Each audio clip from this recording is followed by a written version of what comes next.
जय हिंद। आज हम बात करेंगे यूनिट के कुछ सवाल के बारे में, है ना। तो एक मात्रक से दूसरे मात्रक में बदलने के लिए, है ना, कई चीजों की जरूरत होती है। तो आज हम उसके बारे में बात करते हैं। जैसे पहला सवाल आप देख रहे होंगे स्क्रीन पे, क्या है, 50 सेंटीमीटर को कन्वर्ट करना है मीटर में। 50 सेंटीमीटर को किसमें कन्वर्ट करना है?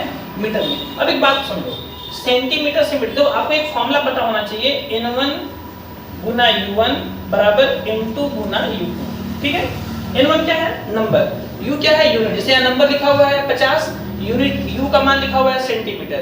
n2 हमको निकालना है, यहाँ पर u2 यूनिट कितना दिया है? मीटर। चलो बनाते हैं। n1 50, u1 की जगह सेंटीमीटर, n2 हमको निकालना है नंबर, और यहाँ पर लिखा हुआ है मीटर। अब क्या करो, आप जिसको जानते हो, हम जानते हैं कि 1 मीटर 100 सेंटीमीटर होता है, पिछले लेक्चर में हम बात किए हुए हैं। तो 50 गुना सेंटीमीटर को सेंटीमीटर, 1 मीटर 100 सेंटीमीटर होता है, तो n2 मीटर को बदले लिख देते हैं 100 सेंटीमीटर। जो कटता है काटो, सेंटीमीटर से सेंटीमीटर गया है ना। ये 50 से 50 दूनी 100, तो ये दो नीचे आ जाएगा। तो यहाँ आ रहा है n2 गुना 2 बराबर 1, ये नीचे आ जाएगा। तो n2 बराबर हो जाएगा 1/2, और 1/2 का मतलब होता है 0.5। तो यहाँ पर भराएगा 0.5 मीटर। कितना भराएगा? 0.5 मीटर। यहाँ पर 0.5 होगा। चलिए अगले सवाल पे। 1000 ग्राम कितना पाउंड? तो आपको कुछ जानकारी होनी चाहिए। 1 पाउंड जो होता है वो लगभग 450 ग्राम होता है। 453 ग्राम, लगभग 450 से चल रहे हैं। ठीक, तो हम ग्राम को पाउंड में कन्वर्ट करना चाहते हैं। कुछ नहीं करना है, 1000 गुना ग्राम n1 u1 बराबर n2 निकालना है पाउंड। यहाँ पर पाउंड पता है हमको, पाउंड को पाउंड लिख देते हैं। अब ये 1000 का 1000 रहेगा, ग्राम का ग्राम रहेगा, n2 का मान हमको निकालना है, और 1 पाउंड कितना होता है? 450 ग्राम। बैठा देते हैं मान।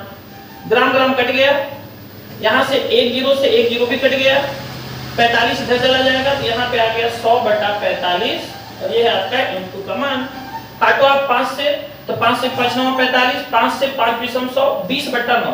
तो n2 का मान यहाँ पे भरा जाएगा 20/9 पाउंड।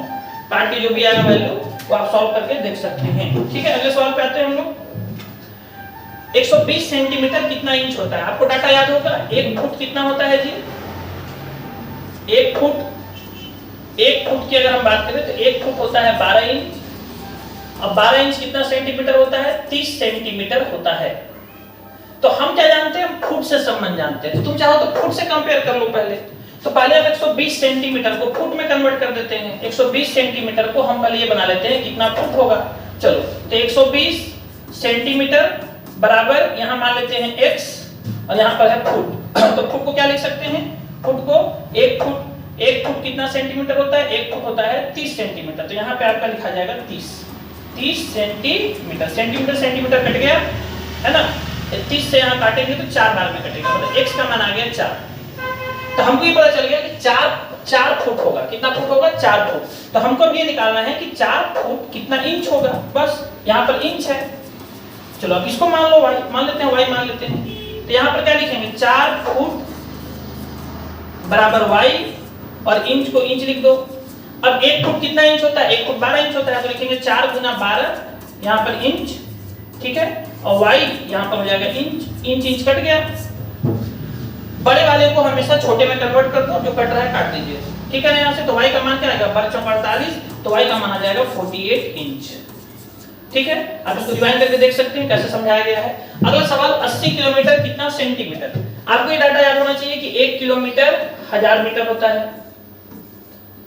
और 1 मीटर 100 सेंटीमीटर होता है। कुछ बेसिक डाटा है जो हम पिछले क्लास में बताए हैं। आप देखिएगा, सर्च कर लीजिएगा, या राहुल गुप्ता, है ना, यूनिट क्लासेस, और आपको लेक्चर 1 यूनिट डायमेंशन का, तो आपको मिल जाएगा। वहां पे आपको ये सब बताया गया है कि क्या क्या होता है ना, कितना कितना बेसिक यूनिट्स होती है, वहां पे सिखाया गया है ये सब।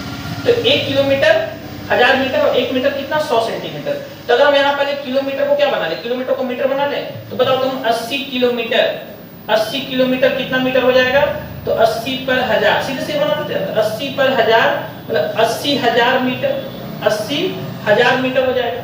तो हमको ये कन्वर्ट करना है कि 80,000 मीटर बराबर कितना सेंटीमीटर? 1 सेंटीमीटर मान लेते हैं।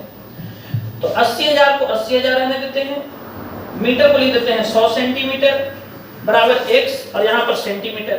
सेंटीमीटर से सेंटीमीटर कट गया, x का मान कितना आ गया देख लो, 8 पर 8 गुना 10 का पावर 1 2 3 4 5 6 इतना 8 गुना 10 टू द पावर 6 यहाँ पर आएगा, 8 गुना 10 टू द पावर 6 यहाँ पर आएगा। आगे आते हैं, है ना, ध्यान रखिएगा आयतन, बोलो आयतन को हम क्या कहते हैं, कैपेसिटी, धारिता, कैपेसिटी कहो, इसी को हम धारिता कहते हैं, है ना, धारिता कहते हैं।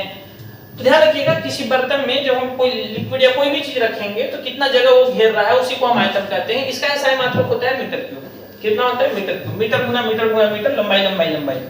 1 मीटर क्यूब 1000 लीटर होता है, ध्यान रखिएगा डाटा, 1 मीटर क्यूब कितना है 1000 लीटर, 1 लीटर 1000 ml या 1000 सेंटीमीटर क्यूब या 1000 सीसी, मतलब ml सेंटीमीटर क्यूब और सीसी आपस में बराबर हैं, ये तीनों डाटा आपस में क्या है, बराबर है। तो ध्यान रखिएगा यहाँ पे एक सवाल दिया है कि घनत्व जो है वो 10 केजी प्रति मीटर क्यूब है, केजी प्रति मीटर क्यूब घनत्व का ऐसा मात्रक होता है, इसमें कन्वर्ट कीजिए ग्राम प्रति सेंटीमीटर क्यूब में। तो पहले हमको केजी से ग्राम बनाना है, तो तुम बताओ केजी से ग्राम बनाने के लिए 1 केजी कितना ग्राम होता है, 1000 ग्राम, तो हम यहाँ पे ग्राम में बदल दिए केजी को। और मीटर क्यूब, 1 मीटर कितना सेंटीमीटर होता है, 100 सेंटीमीटर, तो मीटर क्यूब है तो 100 मीटर, 100 सेंटीमीटर, 1 को मीटर के लिए लिखे हैं, फिर से 100 सेंटीमीटर और फिर से 100 सेंटीमीटर, यहाँ से क्या हो गया 100 गुना 100 गुना 100 सेंटीमीटर गुना सेंटीमीटर गुना सेंटीमीटर, जो कट रहा है काटिए, 4 जीरो कट रहा है ऊपर से, तो हम यहाँ से भी 4 जीरो हटा देते हैं, नीचे कितना जीरो बचा, केवल 2 जीरो बचा, तो यहाँ से हमारा आंसर आ रहा है 2 अंक पे दशमलव, तो 0.01, ऊपर में 2 अंक पे दशमलव, 1 है ऊपर में, इतना ग्राम प्रति सेंटीमीटर क्यूब आंसर, ये हमारा आंसर होगा 0.01 ग्राम प्रति सेंटीमीटर क्यूब हमारा आंसर होगा, ध्यान रखिएगा, है ना। तो घनत्व में केजी प्रति मीटर क्यूब से हम किसमें बदले हैं, ग्राम प्रति सेंटीमीटर क्यूब में, ठीक है। तो कुछ यूनिट कन्वर्जन के सवाल थे, आई होप आपको वीडियो अच्छा लगा होगा, है ना। चलिए।